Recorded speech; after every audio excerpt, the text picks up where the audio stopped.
Tas ir mūsu pagasta, mūsu iedzīvotāju pirmkārt simbols un tāda, var teikt, svētvieta. Šis te šodienas apbalvojums jau nav pirmais apbalvojums mūsu ozolam, jo, acīm redzot, mūsu pagasta ļaudis ir izsenis mācējuši novērtēt savas dabas vērtības un savus diženumus savā pagastā. Nikolais Cīrulis ir uzrakstījis un pastāstījis par to, ka pie viņa mājām aug dišs ozols ar apkārtmēru tajā laikā 8,95 metri.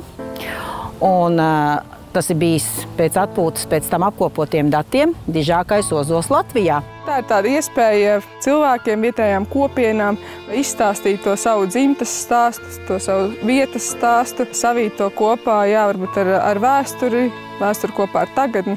Un tas ir tas īpašais, ja, ka mēs skatāmies pagātnē, un tas ir tā kā laika mašīna šis koks, ja viņš mūs savieno ar senčiem, un mēs tos stāstus turpinam stāstīt. Tas nav tikai koks, tas nav tikai stāsts, tas ir par mūsu cilvēkiem Latvijā, un tas ievieš tādu foršu ticību, kad mūsu Latvija vēl turpināsies vēl ilgus gadus, un ka mēs būsim skaista, sakopta, neatkarīga, pārtikuša valsts.